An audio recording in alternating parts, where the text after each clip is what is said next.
পরমাণু নিউক্লিয়াসে আগে বীজস্ফীতা সম্পর্কে আগে ক্লাস বলা হলো। এবারে পরমাণুর যে বন্ধন শক্তি, পরমাণুর যে ব্যাসার্ধ, পরমাণুতে থাকা শক্তির পরিমাণ কীভাবে কিছু বিষয়ের উপর নির্ভর করছে সেই জিনিসগুলো জানতে হবে। এবং তার সাথে নিউক্লিয়াসে থাকা শক্তি কী করে এক্সট্রাক্ট করা হয় এবং সেটা শান্তিপূর্ণভাবে যে ব্যবহার করা হয় সেই বিষয়ে তোমাদের প্রাথমিক জ্ঞান দিতে হবে। তাহলে এইখানে আমি প্রথমে বলি যে কোনো একটা নিউক্লিয়াস, পরমাণু নিউক্লিয়াসে থাকে প্রোটন এবং নিউট্রন। আগে ক্লাস 9 এই বিষয়টা পড়ানো হয়েছে। যে এবার প্রোটন এবং নিউট্রন কীভাবে থাকে, তার প্রোটন এবং প্রোটনের মধ্যে তো বিকর্ষণ বল কাজ করে। আগেই বলা হয় যে একই ধরনের আধান কণা একে অপরকে বিকর্ষণ বল দ্বারা একে অপরকে দূরে সরিয়ে দেয়। তাহলে দুটা প্রোটন বা প্রোটনগুলো নিউক্লিয়াসে একসঙ্গে কীভাবে সংযোগ হয়ে থাকে, তাহলে সেটা জানার জন্য আমরা জানতে হবে যেটা নিউক্লিয়াসের মধ্যে একটা ক্ষুদ্র পাল্লার মধ্যে নিউক্লিয় বল কাজ করে এবং যেখানে মেসন কণার বিনিময় হলে প্রোটন নিউট্রনে পরিণত হয়, নিউট্রন প্রোটনে পরিণত হয়। ফলে এদের মধ্যে তীব্র বিনিময়জনিত বল উৎপন্ন হয়। সেই তীব্র বিনিময়জনিত বলের প্রভাবে নিউক্লিয়নগুলি একসঙ্গে যোগবদ্ধ অবস্থায় থাকে। আর এই ঘটনা এবার নিউক্লিয়াসের যে ফোর্সটা, নিউক্লিয়াসের এই যে বলটা, সেই বলের বৈশিষ্ট্য কী, অন্যান্য বলের সঙ্গে কী পার্থক্য আছে, যে এটা একটা আলাদা ধরনের ফোর্স, আলাদা ধরনের বল। এখানে আগেই বলেছি এটা হচ্ছে কি বিনিময়জনিত বল এবং মিশন পাই প্লাস মিশন এবং পাই মাইনাস মিশন কণা বিনিময়ের ফলে নিউট্রনের সঙ্গে pi minus meson pi plus meson কণা বিনিময় হলে প্রোটনে পরিণত হবে। আবার প্রোটনের সঙ্গে পাই মাইনাস মিশন কণা বিনিময়ের ফলে নিউট্রনে পরিণত হবে। এইভাবে প্রোটন নিউট্রন পরিবর্তিত হওয়ার ফলে তীব্র বিনিময়জনিত যে বল উৎপন্ন হয়, সেই বলটা ক্ষুদ্র পাল্লার বল, অর্থাৎ কেবল নিউক্লিয়াসের ব্যাসার্ধের মধ্যে আবদ্ধ থাকে। এবং নিউক্লিয়াসের ব্যাসার্ধ এটা হয়, নিউক্লিয়াসের ব্যাসার্ধ খুব ক্ষুদ্র মানের R N equal to 1.2 into 10 to the power 1.2 into 10 to the power 1/3 metre. A হচ্ছে কি, এটা হলো ভর সংখ্যা। তাহলে আর জিরো ধরতে পারো, কাটে যায়। R equal to R zero into A to the power 1/3, R zero equal to 1.25। তাহলে এ হচ্ছে এই ভর সংখ্যা।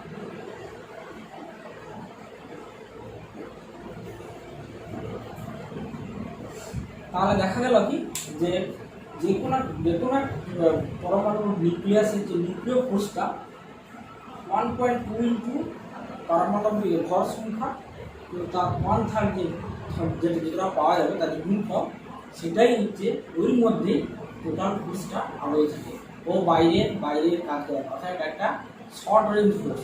আর এটা কেবলমাত্র আকর্ষণ বল, কোনো বিকর্ষণ বল এখানে কাজ করে না।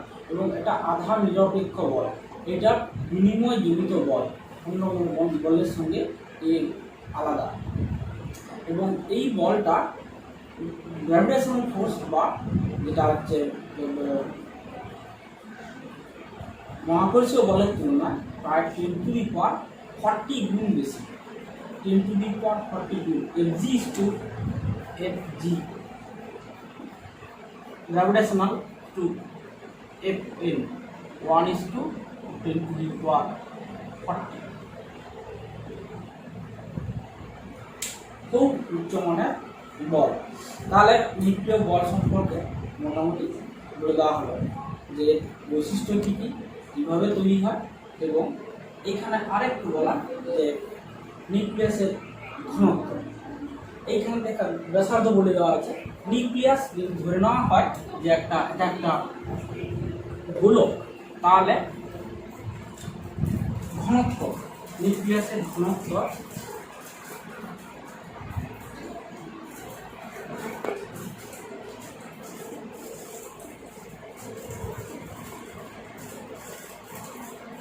ঘনত্ব সমান m/v।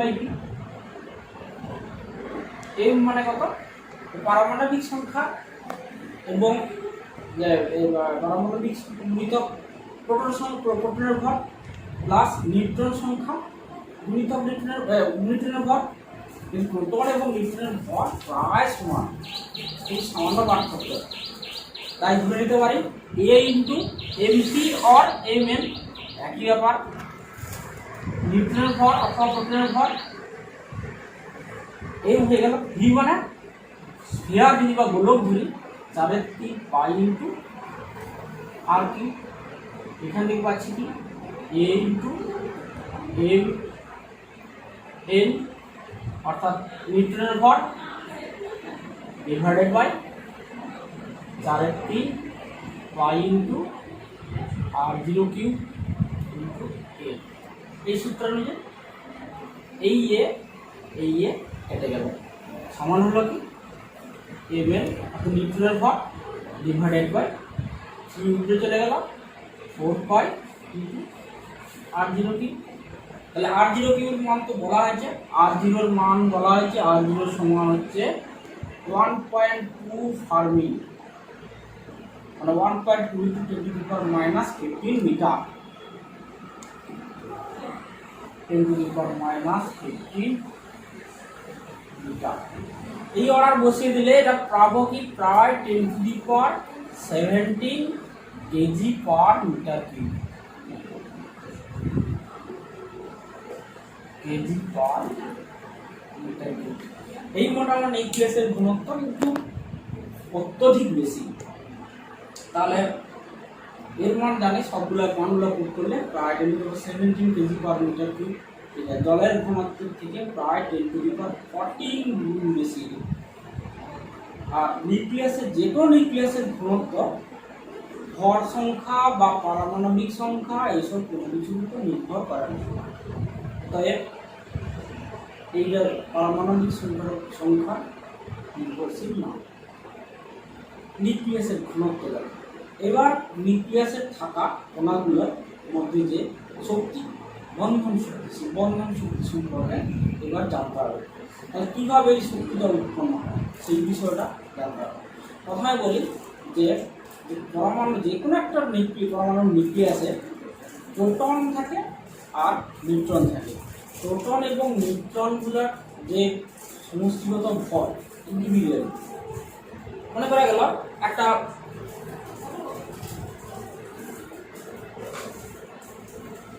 নিউক্লিয়াস, পরমাণু নিউক্লিয়াস যার M-A-Z, এর মধ্যে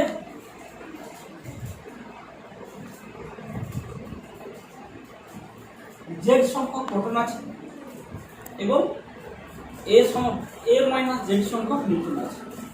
তাহলে এর ভর হওয়ার কথা ছিল M সমান কত হবে Z into MP plus A-Z into Mn। Z সংখ্যক প্রোটন বা Z into MP plus A-Z সংখ্যক নিউট্রন, কিন্তু নিউট্রন ভর, এটা ভর হওয়ার উচিত ছিল। কিন্তু প্রকৃতপক্ষে দেখা যায় কি এই দুটো যে সম্মিলিত ভরের থেকে প্রকৃত যে ভরটা সেটা কিছুটা পরিমাণ কম, এবং যতটা কম হচ্ছে সেই কম হওয়া ভরটা তাহলে কোথায় যাচ্ছে?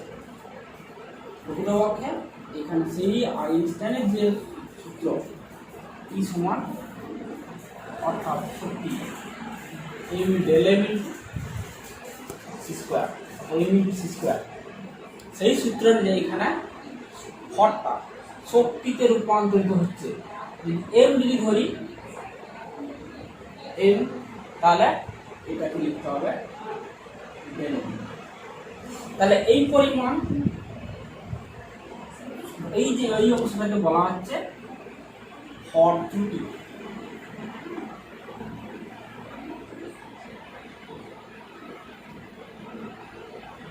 অর্থাৎ নিউক্লিয়াসের প্রোটন এবং নিউট্রনগুলা প্রত্যেকটা এক একটা প্রোটন এবং এক একটা নিউট্রন মোট ভরের সমষ্টি এবং নিউক্লিয়াসটার ভরের যে বিয়োগফল সেটাই হচ্ছে কি ভর ত্রুটি। এই ভরটা শক্তিতে রূপান্তরিত হয়ে থাকে, যেটা বন্ধন শক্তিকে নিউক্লিয়াসের নিউট্রনগুলোকে একসঙ্গে আবদ্ধ করে রাখে। আর প্রত্যেকটা এই ভর ত্রুটিটা শক্তিতে রূপান্তরিত হচ্ছে del M into C square. যদি এ সংখ্যক নিউক্লিয়ন থাকে তাহলে বন্ধন শক্তি মোট এইটা হলো Z into MP plus A minus Z into MN minus A into C square. এটা হলো বন্ধন শক্তি।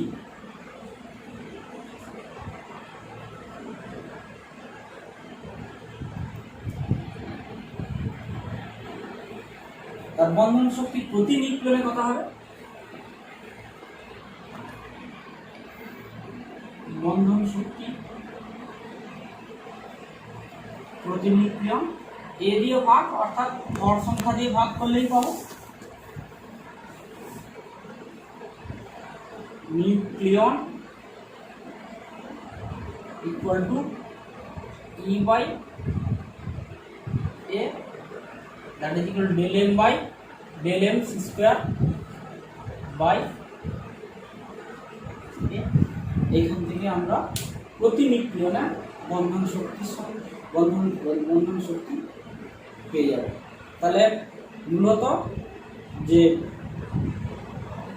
প্রত্যেকটা প্রোটন এবং নিউট্রনের মোট ভরের সমষ্টি এবং নিউক্লিয়াসের যে ভরের যে বিয়োগফল সেটাই ভর ত্রুটি।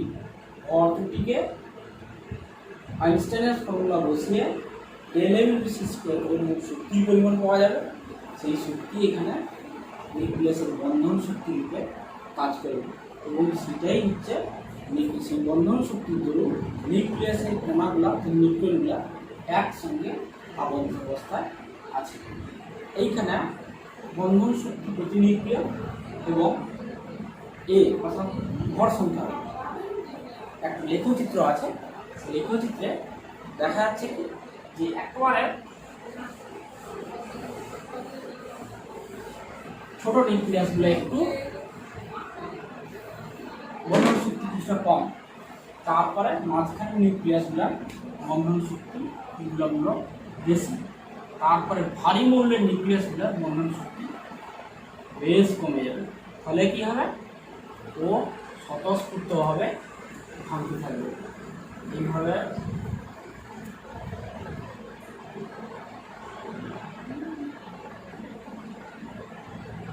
এদিকে হচ্ছে বন্ধন শক্তি প্রতি নিউক্লিয়ন, বাইন্ডিং এনার্জি পার নিউক্লিয়ন, আর এদিকে আবার এইখানে এই যে হিলিয়াম হাইড্রোজেন ডয়টেরিয়াম বসে আছে, এটা হচ্ছে হিলিয়াম, লিথিয়াম, সোডিয়াম। এইরকম জায়গায় এরা হচ্ছে আয়রন, এটি পাশেই থাকে নিকেল। আয়রন নিকেল এদের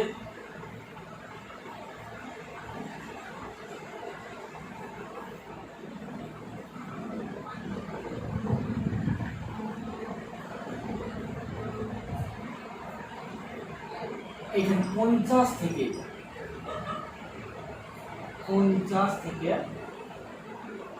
80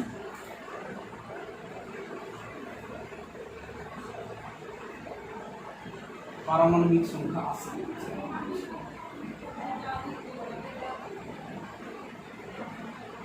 50, 80,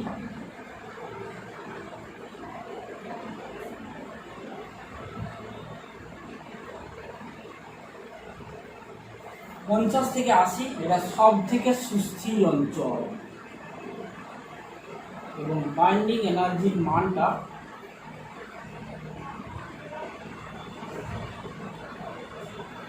প্রায় 7 আয়রনের ক্ষেত্রে হয় প্রায় 7.6 MeV, 7.8 সর্বাধিক আয়রনের নিউক্লিয়াস সব থেকে বেশি বা লোহার নিউক্লিয়াস সব থেকে বেশি সুস্থির।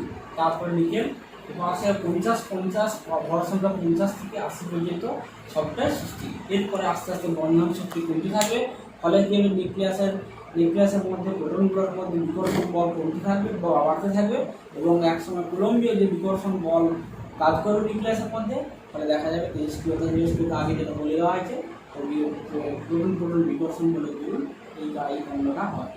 এই মোটামুটি তোমরা বন্ধন শক্তি এবং ভর সংখ্যা গ্রাফটা এটা বলে দেওয়া হলো। এরপরে যেটা আছে যে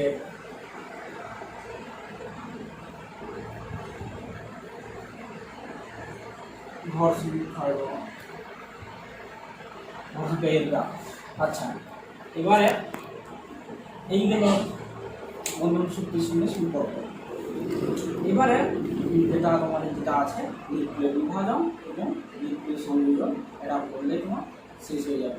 নিউক্লিয় বিভাজন হচ্ছে কি, সেখানে একটা ভারী মৌলের নিউক্লিয়াস ভেঙে গিয়ে দুই বা ততোধিক দুটো ভাগে প্রায় সমান দুটো ভাগে ভেঙে যাওয়ার একটা ঘটনা।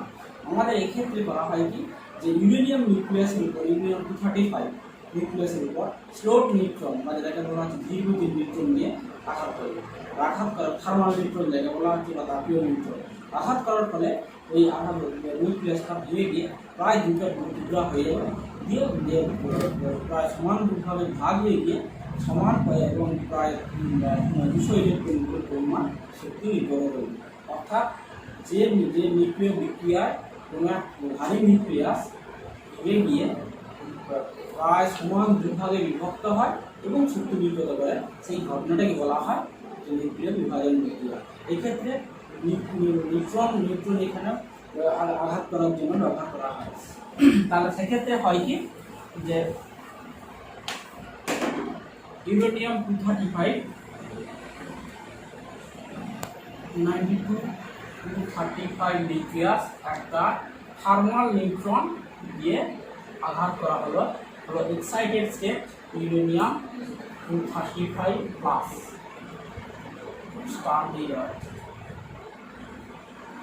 এক্সাইটেড স্টেট, ওটা ভেঙে দিয়ে হবে কি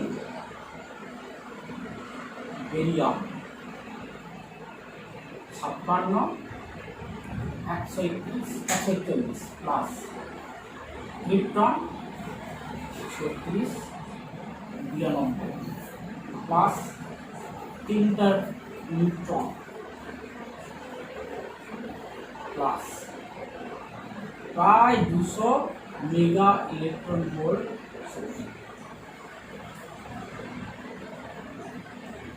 আচ্ছা, এখানে বলে দেওয়া হলো যে পারমাণবিক ভর এককটাকে বলে দেওয়া হলো, যে কোনো পরমাণুর ভরকে যে এককে প্রকাশ করা হয় সেটাকে বলা হচ্ছে পারমাণবিক ভর একক। আগে বলা হয়েছে এবং এটাকে AMU দিয়ে যোগ করা হয়।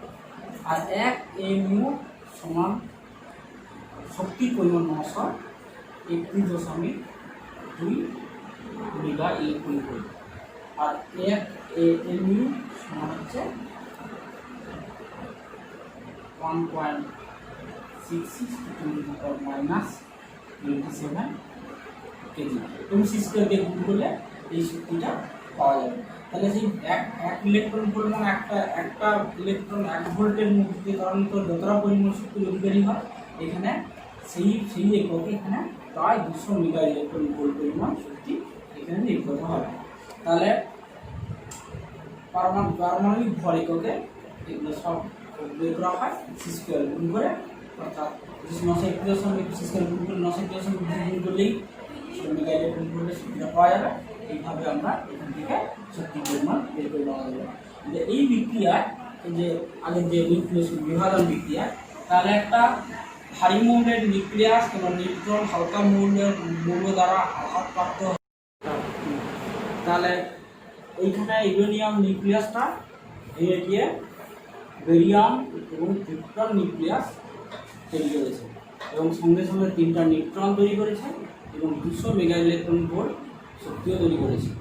তাহলে এই নিউক্লিয়াস ভেঙে গিয়ে এইভাবে শক্তি নির্গত করছে। এই বিক্রিয়াটাকে স্বাভাবিকভাবে কোনো শক্তি উৎপাদন করার কাজে লাগানো যেতে পারে, কিন্তু সমস্যা হচ্ছে যে এখানে প্রত্যেকটা বিক্রিয়ায় 3টা করে নিউট্রন নির্গত হচ্ছে। তার প্রথম একটা যখন শুরু করে দেওয়া হলো, একটা নিউট্রন দিয়ে একটা নিউক্লিয়াসকে ভাঙার পরে এবারে এখান থেকে ভাঙার পরে 3টা নিউট্রন নির্গত হবে। 3টা নিউট্রন আবার 3টা নিউক্লিয়াসকে ভাঙবে। 3টা নিউক্লিয়াস থেকে আবার 9টা নিউট্রন নির্গত হবে। সেই 9টা নিউট্রন 9টা নিউক্লিয়াসকে ভাঙতে থাকবে। তাহলে এইভাবে 9টা নিউক্লিয়াসকে ভাঙলো, আবার 9টা থেকে 27টা নিউক্লিয়াস, 9 থেকে 27টা নিউট্রন নির্গত হবে, 27টা নিউক্লিয়াসকে ভাঙবে। এইভাবে আস্তে আস্তে আবার একটা 27 দিনে 81টা নিউক্লিয়াসকে ভাঙবে। এইভাবে আস্তে আস্তে বিক্রিয়াটা বাড়তেই থাকবে, অত বহু সংখ্যক ইউরেনিয়াম পরমাণু ভাঙতে থাকবে। ভাঙতে ভাঙতে এক সময় হবে কি যে বিরাট পরিমাণ শক্তি নির্গত হবে এবং বিস্ফোরণ হবে। ওই কারণে এটাকে নিয়ন্ত্রণ করে বিক্রিয়াটাকে ঘটানো যেতে পারে। অর্থাৎ একটা নির্দিষ্ট পরিমাণ শক্তি যখন নির্গত হচ্ছে, সেই সময় নিউট্রন সংখ্যাকে এমনভাবে হ্রাস করতে হবে যাতে করে উৎপন্ন শক্তির পরিমাণ ধ্রুবক হয়, অর্থাৎ একটা নির্দিষ্ট হারে শক্তি নির্গত হয়। অর্থাৎ যত সংখ্যক নিউট্রন ওই মুহূর্তে তৈরি হচ্ছে, ঠিক তত সংখ্যক নিউট্রন সবগুলো বিক্রিয়া না ঘটিয়ে যত শক্তিটা এমনভাবে তৈরি করবে বা এটা বিভাজনটা এমন ঘটাবে, এমন সংখ্যক বিভাজন ঘটাবে যাতে শক্তির উৎপাদনটা ধ্রুবক থাকে।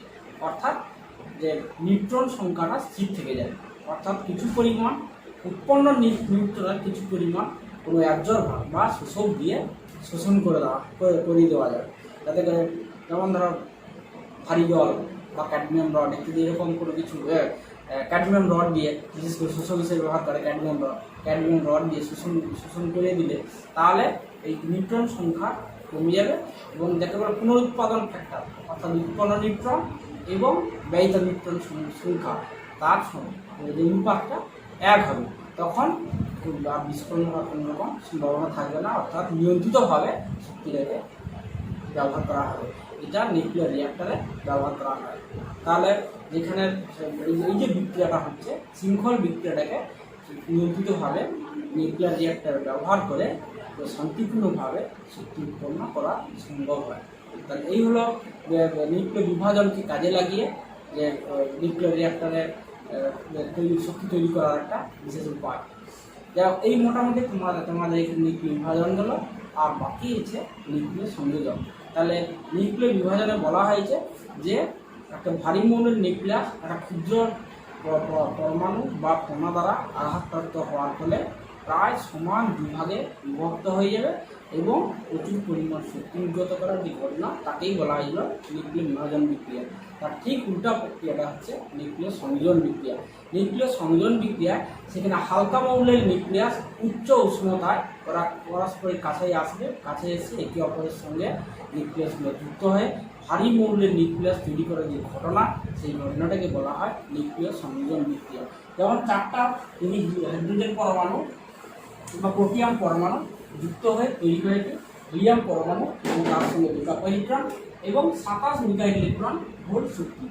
1H1 plus 1H1 plus 1H1 plus 1H1, that is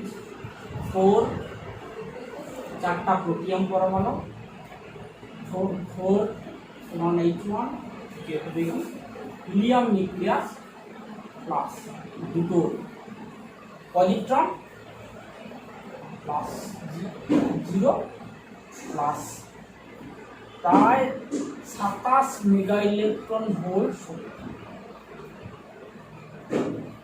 তাহলে এখানে দেখা যাচ্ছে কি যে ওই যে হালকা মৌলের নিউক্লিয়াস যুক্ত হয়ে হিলিয়াম ভারী মৌলের নিউক্লিয়াস তৈরি করছে, পজিট্রন তৈরি করছে আর শক্তি নির্গত করছে। এইখানে মূল শর্ত হচ্ছে এখানে উচ্চ মানের তাপমাত্রা, এক নম্বর হচ্ছে উচ্চ উষ্ণতা দরকার হবে। উচ্চ উষ্ণতা প্রায় 10⁸ কেলভিন টেম্পারেচার, প্রায় 10⁸ কেলভিন টেম্পারেচার লাগবে। উচ্চ উষ্ণতায় এই বিক্রিয়াটা ঘটে। উচ্চ উষ্ণতায় কেন ঘটে? যে যখন এমনি তাপমাত্রা বাড়তে থাকলে উচ্চ মানের তাপমাত্রা হলেই এবারে হাইড্রোজেন পরমাণুগুলো সব প্রত্যেকে আয়নে পরিণত হয়ে যায়। সবগুলোই পজিটিভ আয়নে পরিণত হওয়ার ফলে এবারে ওদের মধ্যে কুলম্বীয় বিকর্ষণ বল কাজ করে।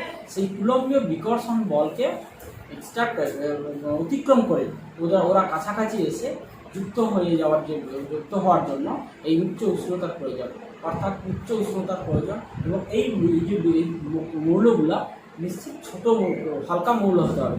হালকা না হলে তাহলে কোনোভাবে উষ্ণতা দিয়ে এরকম সংযোজন করা সম্ভব হবে না। তাহলে এই মোটামুটি যে সংযোজন বিক্রিয়া এবং সূর্য এবং বিভিন্ন রকম গ্রহ নক্ষত্রের গর্ভে এই নিউক্লিয় সংযোজন বিক্রিয়াটা ঘটতে থাকে এবং ওই নিউক্লিয় সংযোজন বিক্রিয়াই ওই বিভিন্ন গ্রহ নক্ষত্রের শক্তির মূল উৎস। আর তোমাদের যেটা আছে সেটা হচ্ছে যে বিভিন্ন রকম যে তেজস্ক্রিয় পদার্থের প্রভাব, তেজস্ক্রিয় পদার্থ বিকিরণের প্রভাব, সেটা হচ্ছে জেনেটিক প্রভাব, সোমাটিক প্রভাব। তেজস্ক্রিয় পদার্থ এই পদার্থগুলো যদি দেহের উপর পড়ে তাহলে যে সেলগুলো বা এই কোষগুলো নষ্ট হয়ে যায়। সঙ্গে সঙ্গে সে জেনেটিক প্রভাব অর্থাৎ জিনঘটিত পরিবর্তন ঘটতে পারে। এছাড়াও আমরা আরও অনেক রকম ক্যান্সার থেকে শুরু করে বিভিন্ন রকম রোগের সৃষ্টি হতে পারে। এবং ওই জন্য যে কোনো তেজস্ক্রিয় পদার্থকে বা তেজস্ক্রিয় বর্জ্যকে একটা বিশেষ জায়গায় লেডনিকৃত পাত্র বা লেডনিকৃত বর্জ্যে রাখতে হবে এবং সেই লেডনিকৃত বর্জ্যটা এমনভাবে রাখা হবে যাতে করে আলফা বিটা বা গামা রশ্মি কোনোভাবে ও বাইরে বেরিয়ে আসতে পারবে না, তার আগেই যেন লেড পাত্র প্রতিষ্ঠা শোষিত হয়ে যায়। এইভাবে আমাদের এইখানে যে তেজস্ক্রিয় বর্জ্য বা তেজস্ক্রিয় পদার্থগুলোকে সংরক্ষণ করা হয়। আর আমাদের এইখানে এই চ্যাপ্টার থেকে মোটগুলো আবারও বলে দিচ্ছি যে মোটগুলো 5 নম্বর বরাদ্দ, একটা শর্ট কোশ্চান, একটা এমসিকিউ কোশ্চান আর 3 নম্বরে বড় কোশ্চান। মোটগুলো 5 নম্বর বরাদ্দ।